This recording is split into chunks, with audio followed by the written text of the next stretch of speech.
혼자 모든 것을 감당하느라 지치셨나요? 아무리 노력해도 충분하지 않다는 그 느낌? 오늘 밤 예수님이 당신을 초대합니다.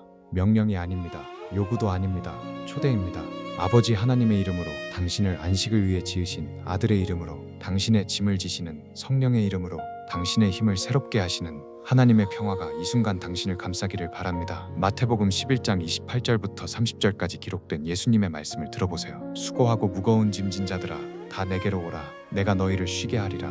나는 마음이 온유하고 겸손하니 나의 멍에를 메고 내게 배우라. 그리하면 너희 마음이 쉼을 얻으리니 이는 내 멍에는 쉽고 내 짐은 가벼움이라. 깊게 숨을 쉬세요. 이것은 단순히 오래된 책에 있는 고대의 말씀이 아닙니다. 지금 이 순간 당신이 너무나 지쳐 있을 때 예수님이 당신에게 하시는 개인적인 초대입니다. 예수님은 흥미로운 시점에 이 말씀을 하셨습니다. 방금 그를 거부한 도시들을 책망하셨고, 방금 심판과 정의에 대해 말씀하셨습니다. 그리고 갑자기 그의 목소리가 바뀝니다. 마치 깊은 신학적 토론 중에 예수님이 멈추시고 주위의 군중을 보시고 그들의 지친 얼굴을, 삶의 무게에 굽은 어깨를 보시고 말씀하신 것처럼, 오라, 너희 모두 지친 자들아, 내게로 오라. 그 시대의 맥락에서 멍에는 일하는 동물의 어깨에 얹는 나무 조각이었습니다.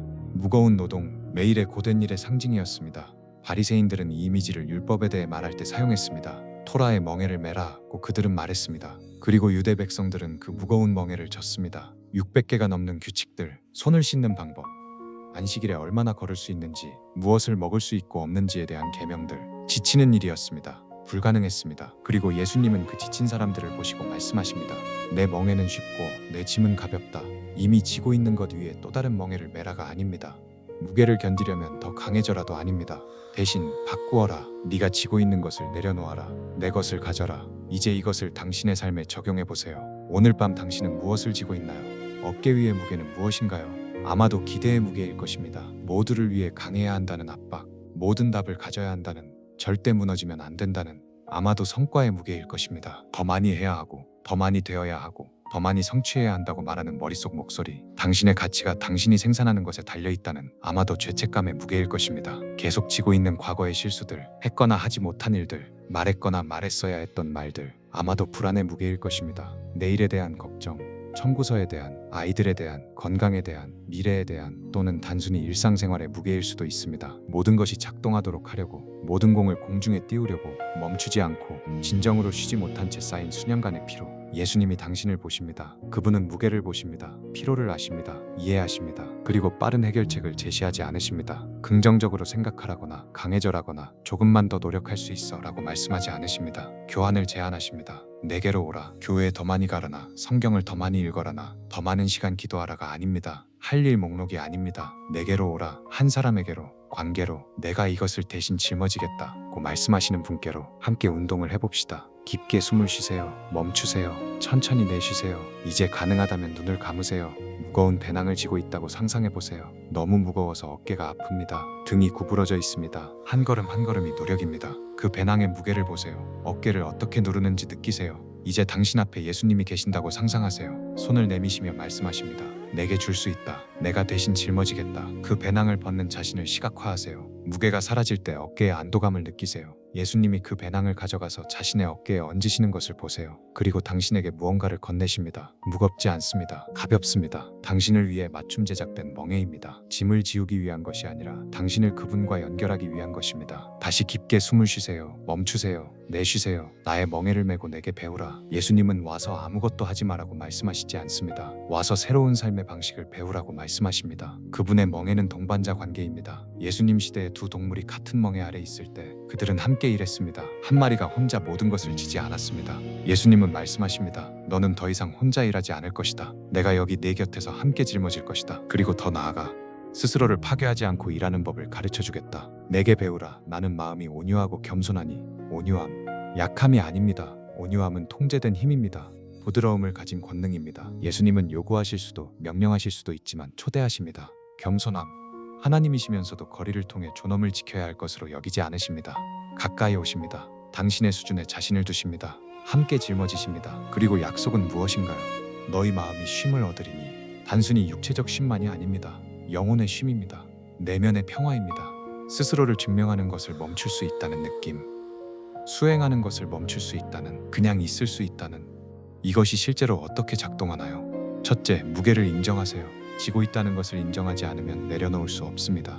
무엇이 당신을 지치게 하는지 솔직해지세요. 둘째, 예수님께 가져가세요. 일반적으로 하나님이나 우주가 아닙니다. 예수님께 구체적으로 내게로 오라고 말씀하신 그분께 어떻게? 간단한 말로 예수님, 저는 지쳤습니다. 더 이상 혼자서는 이것을 감당할 수 없습니다. 당신의 초대를 받아들입니다.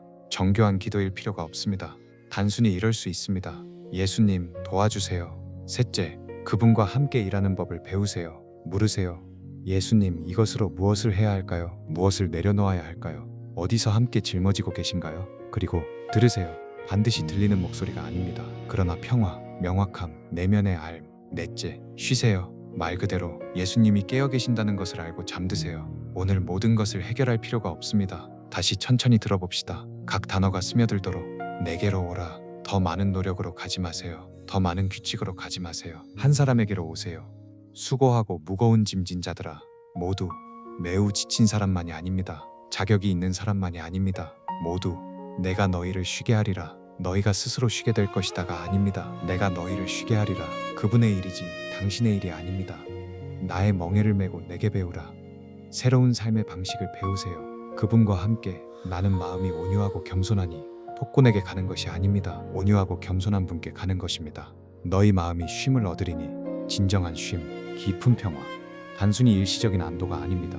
이는 내 멍에는 쉽고 내 짐은 가벼움이라. 2000년 전 베드로는 밤새 고기를 잡지 못해 지쳐 있었습니다. 예수님이 배에 오르셔서 말씀하셨습니다. 그물을 다른 편으로 던져라. 베드로는 이렇게 말할 수 있었습니다. 예수님, 저는 전문 어부입니다. 당신은 목수시고요. 저는 모든 것을 시도해봤습니다. 하지만 대신 지쳐서 말했습니다. 주의 말씀대로 내가 그물을 내리리이다. 그리고 그물이 너무 많이 채워져서 거의 찢어질 뻔했습니다. 때때로 예수님의 초대는 직관에 반하는 것처럼 보입니다. 모든 것이 더 열심히 일하라고 말할 때 와서 쉬어라. 그러나 그분의 초대에 순종한 결과는 항상 풍요입니다. 반드시 더 많은 것이 아니라 더 많은 평화, 더 많은 생명, 더 많은 그분. 나사로의 여동생 마리아는 부엌에서 마르다를 도와 예수님을 위한 음식을 준비하고 있었습니다. 할 일이 너무 많았습니다. 그러나 그녀는 멈췄습니다. 예수님의 발치에 앉았습니다. 그냥 멈췄습니다. 마르다는 짜증이 났습니다. 주여, 내 동생이 나 혼자 일하게 두는 것을 생각하지 아니하시나이까? 그리고 예수님이 대답하셨습니다. 마르다야, 마르다야, 네가 많은 일로 염려하고 근심하나 몇 가지만 하든지 혹은 한 가지만이라도 족하니라. 마리아는 이 좋은 편을 택하였으니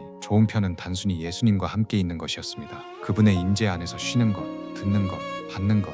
당신은 좋은 편을 선택할 허락을 받았습니다. 당신은 멈출 허락을 받았습니다. 당신은 와서 쉴 허락을 받았습니다. 한국 사회에는 빨리빨리 문화가 있습니다. 항상 서두르고 항상 더 많이 하고 절대 쉬지 않는, 쉬는 것은 게으름처럼 느껴집니다. 그러나 예수님은 말씀하십니다. 쉬는 것은 게으름이 아닙니다. 지혜입니다. 쉬는 것은 약함이 아닙니다. 힘입니다. 당신은 쉴 허락을 받았습니다. 오늘 밤 잠자리에 들 준비를 하면서 선택을 하세요. 예수님의 초대를 받아들이기로 선택하세요. 내일이 아닙니다. 자격이 생겼을 때나 모든 것을 고쳤을 때가 아닙니다. 지금 있는 그대로 오세요. 지치고 짐지고 탈진한 채로. 그리고 오직 그분만이 주실 수 있는 쉼을 받으세요. 이 메시지가 당신의 마음에 평화를 가져왔다면 바이블 24.7 채널을 구독하여 불안한 밤을 깊은 안식으로 변화시키는 더 많은 성경 묵상을 만나보세요. 그리고 댓글에 단 한 단어를 써주세요. 갑니다. 이것이 예수님의 초대에 대한 당신의 예입니다.